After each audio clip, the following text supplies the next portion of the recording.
मैं स्वागत करता हूं आप सबों का। और आज के डेट में बेसिकली हम पढ़ने वाले हैं रेशनल नंबर के बारे में। तो रेशनल नंबर्स के बेसिकली आज हम क्वेश्चंस करेंगे सीधा। तो सबसे पहले जो क्वेश्चन आता है रेशनल नंबर में कि अगर कोई दो सेट ऑफ नंबर है, सपोज कि 2 और 3, इसके बीच में आपने से 3 रेशनल नंबर फाइंड आउट करना है। तो किस तरीके से हम उसे डिस्कस करेंगे कि 2 के नीचे ऑटोमेटिकली 1 है और 3 के नीचे ऑटोमेटिकली 1 है। आपने कितने नंबर निकालने हैं? 3 नंबर निकालने हैं। तो अगर डिनोमिनेटर दोनों का सेम है तो आपने सिंपली इसे मल्टीप्लाई कर देना है 4/4 से और 4/4 से।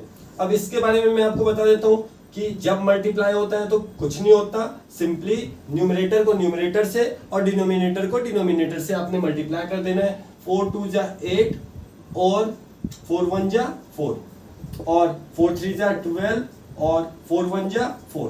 दैट मीन्स अब आपके पास क्या नंबर आ गया? 8/4 और 12/4। तो इससे आप क्या लिख सकते हैं? 8 और 12 के बीच में जो भी नंबर है 9 10 11/4/4/4। इस बात का हमेशा ध्यान रखिएगा कि अगर आपने 3 रेशनल नंबर निकालना है और अगर 4 से आपने मल्टीप्लाई किया, या अगर 5 रेशनल नंबर निकालना है और अगर 6 से आपने मल्टीप्लाई किया, तो हर बार आपके पास जो correct number of minimum number of requirement जो भी है इसके बीच का, वो डेफिनेट श्योर आएगा ही आएगा। दूसरे केस के बारे में अगर हम बात करें, यहां पे तो न्यूमरेटर सेम था। अगर हम न्यूमरेटर को डिफर करते हैं तो क्या होगा? सपोज कि 2/3 है और दूसरा नंबर है हमारे पास 4/5।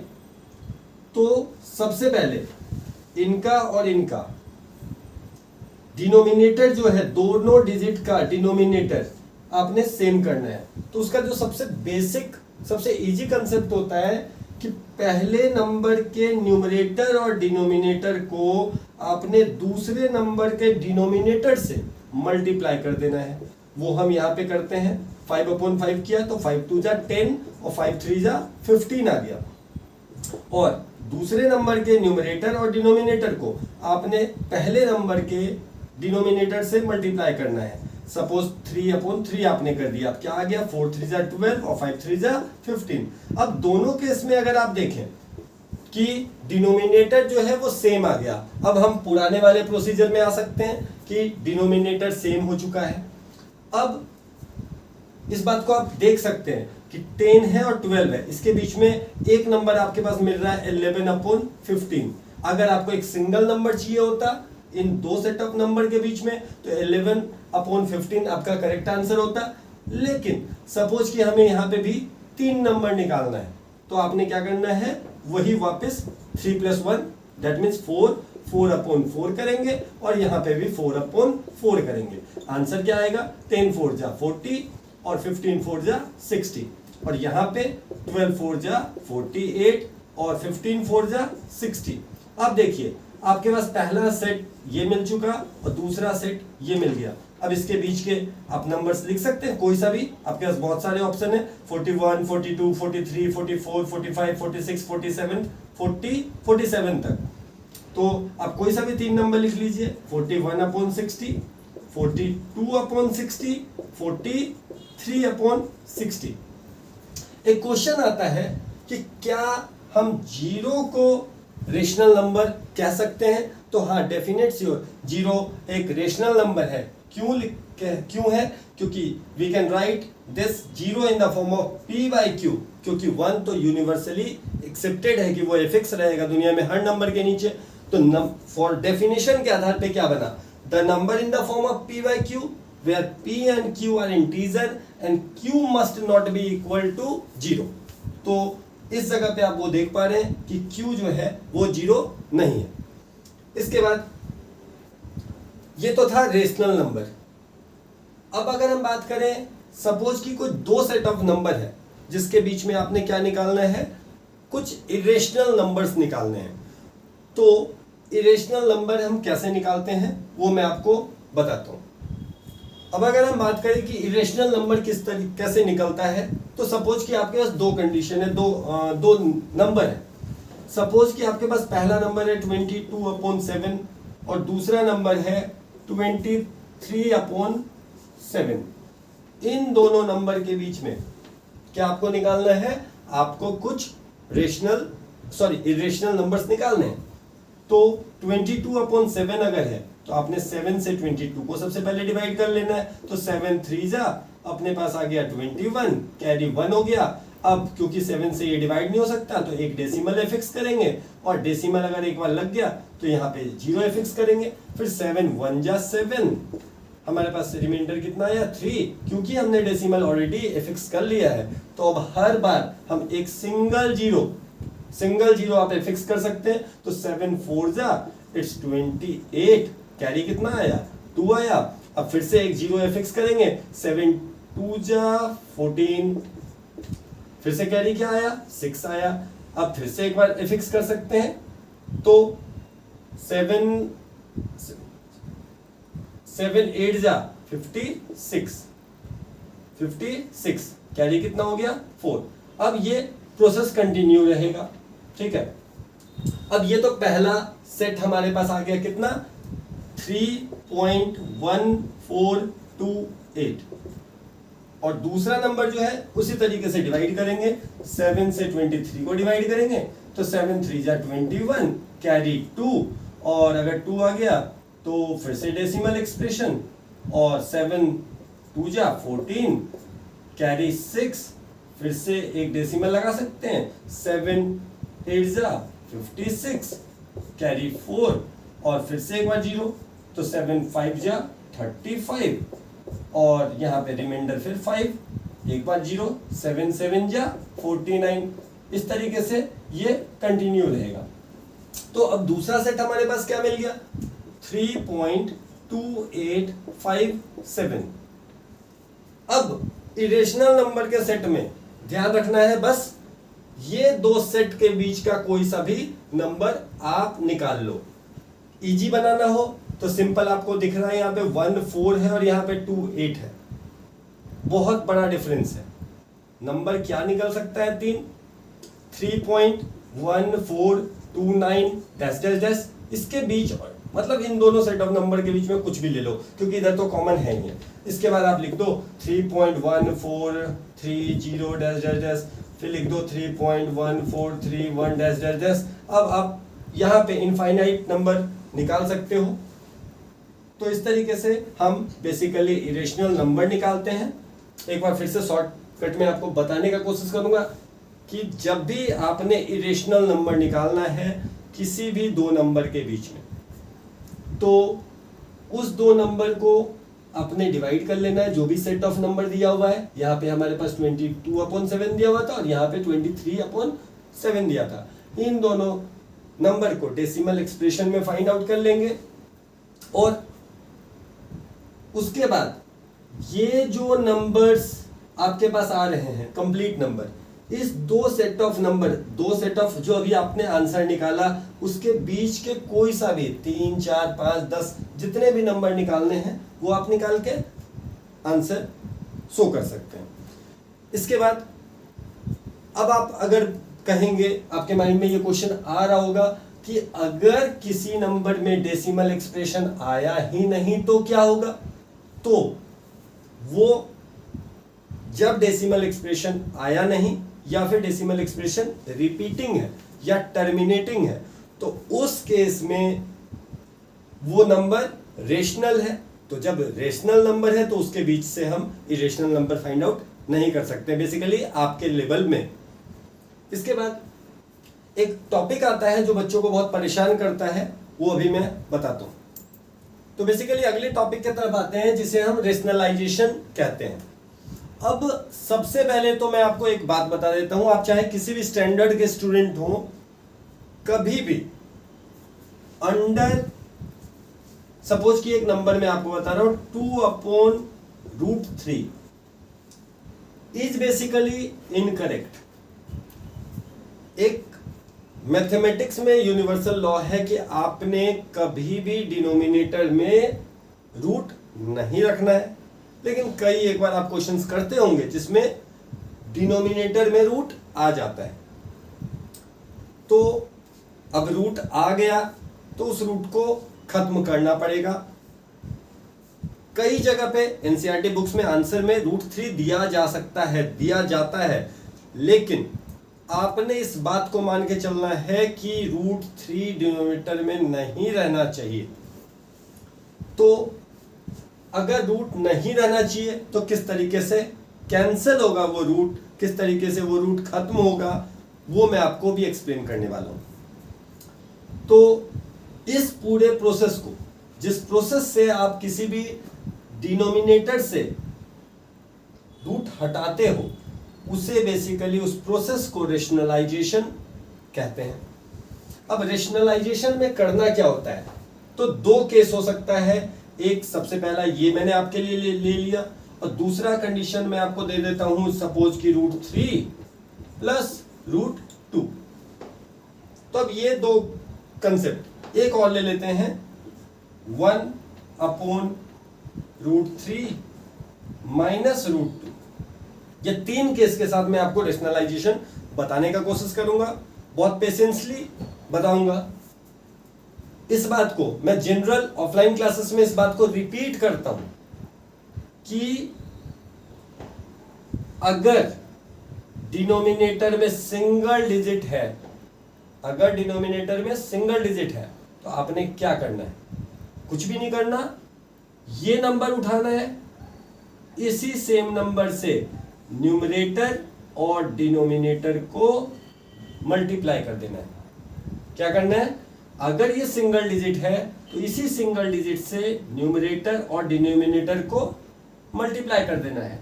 आंसर क्या आएगा, ध्यान दीजिएगा, बहुत बेसिक से ले जाऊंगा क्योंकि 2 साल से आप भी अपने घरों में हो और कहीं ना कहीं लॉकडाउन का कुछ ना कुछ तो इफेक्ट आपके अंदर भी आया होगा। बीइंग अ टीचर मेरे अंदर भी बहुत सारा आया, आइदर पॉजिटिव और निगेटिव, तो आपके अंदर भी आया होगा। और मैं इस बात को मानता हूं कि कुछ पॉजिटिव नहीं आया होगा इन एकेडमिक्स, क्योंकि गोइंग टू स्कूल और वहां से जो हम ग्रैप करते हैं, वहां से जो हम चीजें सीखते हैं, वो बहुत ही ज्यादा फेस टू फेस इंटरेक्शन होता है और कई एक बार हम ज्यादा जान पाते हैं। तो वापस आते हैं, अगर सिंगल डिजिट है तो सिंगल डिजिट को न्यूमरेटर और डिनोमिनेटर से मल्टीप्लाई कर देंगे, इससे इसको मल्टीप्लाई करेंगे, क्या आएगा, ये सिंपल नंबर है और ये √3 है। ये दोनों बेसिकली अनलाइक टर्म्स हैं। जब अनलाइक टर्म्स हैं तो इनको मल्टीप्लाई करने के बाद सिंपली 2√3 आ जाएगा। दूसरी बात, √3 इंटू √3, कुछ बच्चे कहते हैं कि ये √9 आंसर होगा। आप बिल्कुल सही हैं, क्योंकि 9 का जब हम रूट लेंगे तो 3 3 जा 3 1 जा, क्या करेंगे आप, 9 को लिखेंगे, फिर से 3 इंटू 3 लिखेंगे, पेयर बना के बाहर निकाल लेंगे, तो 3 आंसर मेरे अनुसार से सही है, आपके अनुसार से √9 बिल्कुल सही है, क्योंकि इसी 9 के बाद अगला स्टेप 3 आ गया। तो यहां पे एक शॉर्टकट बता देता हूं कि अगर दो नंबर सेम है और दोनों अगर रूट है तो आपने क्या करना है, आपने सिंपली 3 लिख देना है। ये आपने रेशनलाइजेशन कर लिया और आपका आंसर है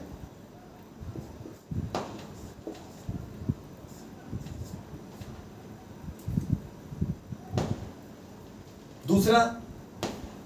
अगर ये ड्यूल डिजिट है, अगर ये डबल डिजिट है, करना क्या है, बड़ा सिंपल, ये प्लस है, आपने मल्टीप्लाई कर दीजिए माइनस लगा के, √3 को एज इट इज √3 लिखिए, प्लस के बदले माइनस लिखिए, √2 के बदले √2 लिखिए। साइन चेंज सिर्फ डबल डिजिट में होगा, अपॉन सेम नंबर से आपने डिनोमिनेटर को भी मल्टीप्लाई कर देना है। अब क्या होगा, 1 को अगर किसी भी नंबर के साथ मल्टीप्लाई किया जाएगा तो आंसर आपको पता है कि 1 ही होगा। तो हम इसको सिंपली मल्टीप्लाई करने के बाद, ये बार बार मैं इस टाइप का एरो लगा देता हूं और डिलीट करता हूं, बेसिकली ये टेंड्स टू है और ये इक्वल टू है जब मैं इस एरो को डिलीट कर देता हूं। अगर किसी को पर्सनली जानने में इंटरेस्ट होगा कि इस इक्वल टू और इस इक्वल टू में जब आप एक एरो लगा देते हो जिसे आप टेंड्स टू कहते हो तो उन दोनों में क्या डिफरेंस है, ये बेसिकली आपको बहुत सिंपल डिफरेंस लगता होगा, लेकिन ये एक्चुअली बहुत सीवियर डिफरेंस ये दोनों में क्रिएट होता है, जो कभी अगर पर्सनली कोई बच्चा रिकमेंड करेगा या फिर मांगेगा तो मैं डेफिनेट श्योर बताऊंगा इन सारे सिंबल्स के बारे में। बहुत सारे सिंबल्स हैं जिसका हम गलत या एप्रोप्रिएट यूज करते हैं। तो फिलहाल अगर आप सेम नंबर से मल्टीप्लाई कर रहे हो तो आंसर आ जाएगा √2, सेम √3 माइनस √2। अब ध्यान दीजिएगा यहां पे दो चीजें हैं, नीचे में अब आपको मल्टीप्लाई करना है तो इससे और इससे मल्टीप्लाई करना है। अब इन दोनों को जब आप मल्टीप्लाई करते हो तो यहाँ पे दो कंसेप्ट हो सकता है या दो प्रोसेस हो सकता है जिसे मल्टीप्लाई करने में हम यूज कर सकते हैं। एक होता है जिसमें हम यूज ऑफ आइडेंटिटी करते हैं और दूसरा वो होता है जिसमें हम आइडेंटिटी का इस्तेमाल नहीं करते हैं। दोनों प्रोसेस में आंसर सेम आएगा। देखते हैं क्या होगा। पहले मैं बिना आइडेंटिटी के इसको सॉल्व करने का कोशिश करता हूँ।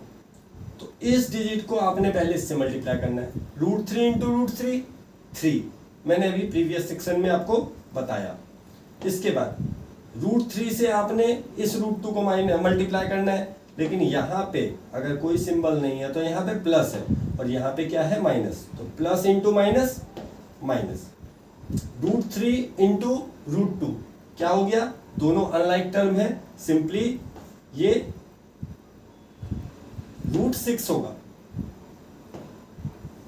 दूसरी बात, पहला टर्म खत्म, दूसरा टर्म फिर से multiply start, plus plus plus लगेगा, दोनों अनलाइक टर्म है, √2 इंटू √3 √6, √2 इंटू माइनस √2 तो प्लस माइनस माइनस, √2 इंटू √2 2 आ गया। अब यहां पे ये √6 है और ये भी √6 है, दोनों सेम नंबर है, साइन में डिफरेंस है। अब क्या करेंगे, स्ट्रक ऑफ करेंगे। अब क्या बचा, √3 माइनस √2 अपॉन 3 माइनस 2, कितना, डिनोमिनेटर में 1 को लिखने की कोई जरूरत नहीं है, तो आप यहां पे बिल्कुल एप्रोप्रिएट यूज हुआ है इस चीज का, जो मैंने शायद पहले गलती से लिखा था लेकिन अब ये सही हो गया। तो √3 माइनस √2 आप लिख देंगे √3 माइनस √2, डिनोमिनेटर में 1 लिखने की कोई आवश्यकता नहीं है, तो आपका आंसर यही है। अब बात करेंगे इसके बारे में। तो ये प्रोसेस जो मैंने किया ये डायरेक्टली किया, सेम वैसा ही क्वेश्चन है, यहां पे मैं आइडेंटिटी का यूज करके आपको बता देता हूं। सबसे पहले जैसा मैंने आपको बताया कि अगर दो डिजिट है, साइन चेंज करके सेम नंबर से मल्टीप्लाई करना है, न्यूमरेटर और डिनोमिनेटर दोनों को क्या लिखेंगे आप, √3 प्लस √2 अपॉन √3 प्लस √2, ये लिख दिया। 1 से इस नंबर को मल्टीप्लाई करना है, सेम मल्टीप्लाई कर दीजिए, तो कि 1 से मल्टीप्लाई करने के बाद सेम आंसर आएगा। इसके साथ साथ अब अगर हम यहां पे बात करेंगे तो यहां पे √3 प्लस √2 है, यहां पे √3 माइनस 2 है, दैट मीन्स डिजिट दोनों में सेम है, डिफरेंस क्या है, प्लस और माइनस का। तो एक आइडेंटिटी होता है अलजेब्रिक आइडेंटिटी, और वो अलजेब्रिक आइडेंटिटी बेसिकली क्या है कि a plus B into a minus B equals a square minus b square.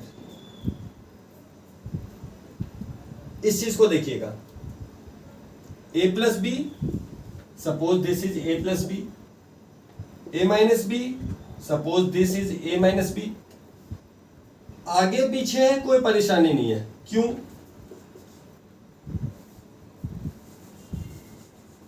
क्यों परेशानी नहीं है? 2 इंटू 4 लिखें आप,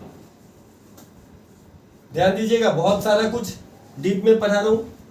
2 इंटू 4 लिखें या 4 इंटू 2 लिखें, आंसर क्या होगा? सेम होगा, 8 और इधर भी 8। लेकिन अभी मैं फिलहाल मल्टीप्लाई के बारे में बता रहा हूं, तो मल्टीप्लाई में आप डिजिट एक्सचेंज कर सकते हो, प्लस और माइनस में डिजिट एक्सचेंज मत करना। 2 इंटू 4 लिखें या 4 इंटू 2 लिखें, आंसर सेम है। उसी तरीके से यहां पे जो आइडेंटिटी हमारा बन रहा है a प्लस बी और a माइनस बी बन रहा है, तो हमने क्या लिखना है? ए स्क्वायर माइनस बी स्क्वायर। ए स्क्वायर ये, इसे हम पहले यहां लिखते हैं। ए स्क्वायर कितना है? ए कितना है? √3 का स्क्वायर कर लिए। बी कितना है? √2 है, इसका भी स्क्वायर कर लिए। अब क्या हो गया? जब √3 का स्क्वायर करेंगे, दैट मीन्स आपने √3 का स्क्वायर किया, इसका मतलब आपने क्या लिखा? √3 इंटू √3। तो जब √3 इंटू √3 लिखा, दैट मीन्स दोनों नंबर सेम है। पिछले सेक्शन में हमने यूज कर लिया है, ये 3 होगा, तो हम आंसर में क्या लिखेंगे? 3। सॉरी, यहां माइनस है तो आपने माइनस लिखना है। अब √2 का स्क्वायर, सिंपली जैसे ये हुआ वैसे ही 2। 3 माइनस 2 हो गया। 3 माइनस 2 क्या होता है? 1 होता है। अब आपने यहां पे इस चीज को लिख देंगे। नेक्स्ट स्टेप में √3 प्लस √2 अपॉन 1 इक्वल्स। अब ये गलत है, जो मैं इस चीज को बता रहा था वो अभी क्लियर कर लेता हूं, क्योंकि मैं बार बार गलतियां करूंगा और आप बार बार झेलने वाले हैं मुझे। तो अगर ये सिंबल का यूज कर रहे हैं आप, तो इसका मतलब क्या होता है कि अगर सेम इक्वेशन में या सेम लाइन में अगर 2 बार आपको इक्वल टू जैसा चीज का इस्तेमाल करना पड़ रहा है, तो पहले जगह पे टेंड्स टू लगा दीजिए। इस सिंबल को मैं कहता हूं tends to, TNDS, tends to. TOO या 2 वो एक्चुअली कंफर्म नहीं है, बस जहां पे आपने ये बात मानना है मैथमेटिकली कि जिस इक्वेशन में आपको 2 बार इक्वल टू जैसा कंसेप्ट का इस्तेमाल करना पड़ रहा है, पहले जगह पे आपने लगाना है टेंड्स टू और दूसरे जगह पे तब आप इक्वल टू लगाएंगे, वो जस्टिफाइड होगा। और यहाँ पे क्योंकि डिनोमिनेटर में 1 की कोई जरूरत नहीं होती है, तो √3 प्लस √2 आंसर। आज के क्लास में बस इतना ही। इसका मैं जल्दी ही नेक्स्ट पार्ट लेके आऊंगा, और class 7th, 8th, 9th, 10th या फिर फर्दर कॉम्पिटिटिव लेवल में भी इसका जरूरत आपको लगातार पड़ने वाला है। तो धीरे धीरे सीखते जाइए। बाकी थैंक यू।